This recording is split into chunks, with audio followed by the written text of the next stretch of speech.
What's good, my broskies? Welcome back to the Broslums channel. Back with some more Wings of Duty or Gunship sequel of World War II gameplay for you guys. And today we're going to be checking out the new update in which they buffed the Bf-109-G10 and G6 and then nerfed the La-7 and the La-5 FN. If you guys haven't already joined our broski community, make sure to smash that subscribe button. Go ahead and do it right now. Join our Discord server and get connected with the bros. But without any more waiting, let's just get straight into this review. I'm going to be shooting a whole bunch of numbers at you guys, so stick with me here, and then I'll just kind of dumb it down at the end. Alright, so the first thing I want to look at are the speeds of the aircraft. So let's go ahead and start with the La-5 FN. So in Wings of Duty right now, the La-5 FN is going 580 kilometers per hour, which is actually pretty close to accurate. They could buff it by around 20 kilometers per hour to make it even more accurate, which honestly I think they should do since they've already buffed the German aircraft and now they're kind of overpowered. So it would help the performance of the La-5 FN and make it more usable and compared to the Yak, which is right now dominating the Soviet tree. So next we have the La-7, which is going 610 kilometers per hour. Now, to be honest with you, this is actually super realistic. Realistically, the La-7 goes around 613 kilometers per hour at sea level. And at Wings of Duty, they pretty much nailed it. But here's the problem. The Bf-109-G10 is going insanely fast.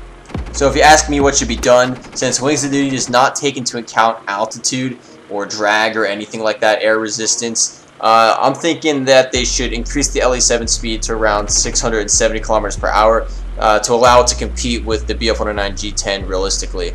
And then as for the Bf-109-G6, it's going 640 kilometers per hour right now, which is actually kind of realistic, but only at 6 kilometers in the sky. So they can actually leave that right there if they want, if they were to increase the La-7 speed to 670 kilometers per hour. And then with the Bf-109-G10, realistically, that thing went 530 kilometers per hour at sea level.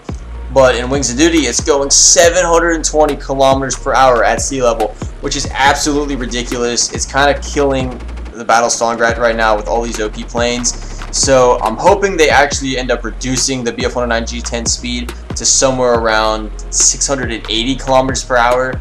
But at sea level, I don't know if Wings of Duty can take into account altitude or not. But yeah, they need to reduce that speed.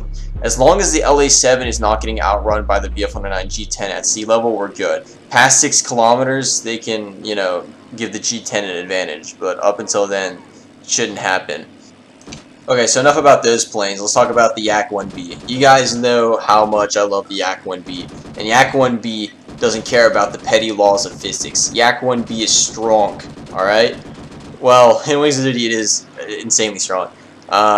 And I hate, as much as I hate to say it, they need to reduce the Yak-1B's performance, as long as they take the other stuff into consideration too.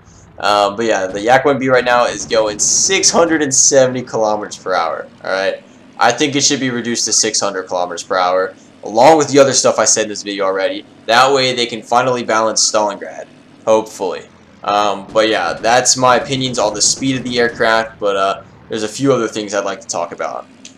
Alright, so since the La-7 is actually a late war plane, it was actually produced in 1935, the model they used in Wings of Duty, if I remember that correctly, it should have one extra 20mm cannon. And I think they should add that as an XP upgradable in the weapon section or whatever. You should be able to spend some XP to get that extra cannon that you well deserve in that La-7.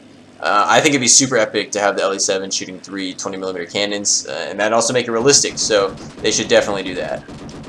Alright, so let's talk about maneuverability now. So right now I noticed that the La-7 is just getting straight up outturned by the Bf-109-G10, which should be happening. I believe on the deck they had around the same turntables, but the La-7 had a slight edge. It wasn't much, but it had a slight edge on the deck, and I think they should give that slight edge to the La-7.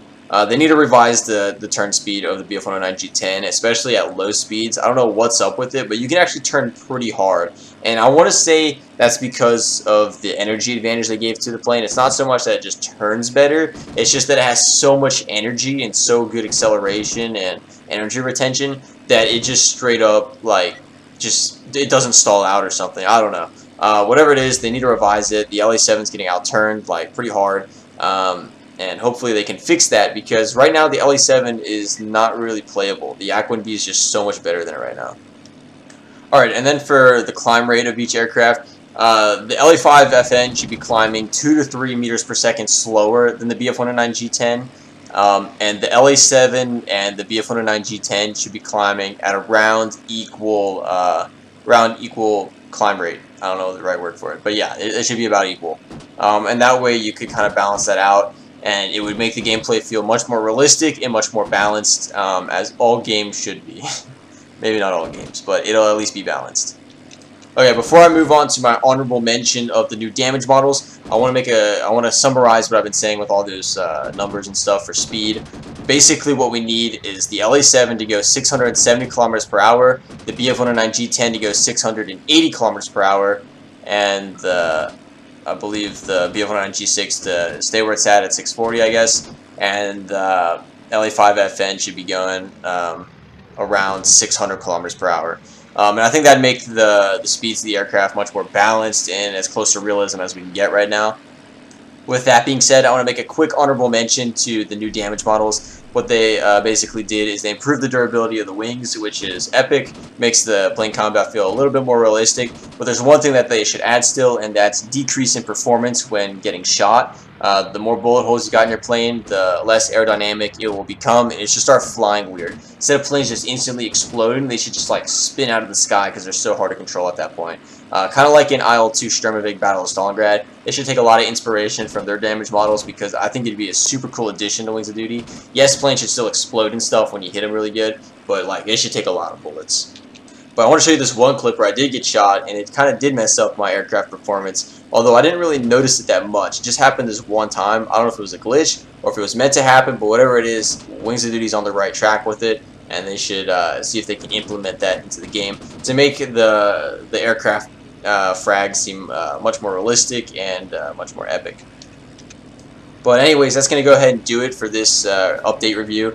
If you like what I said, make sure to leave a like on this video and comment down below what you think of the update, maybe what additions they should make or change to the game, what's your guys' opinion on the new planes, all that kind of good stuff in the comments. I'll make sure to read them, and there's a good chance that the devs will see them.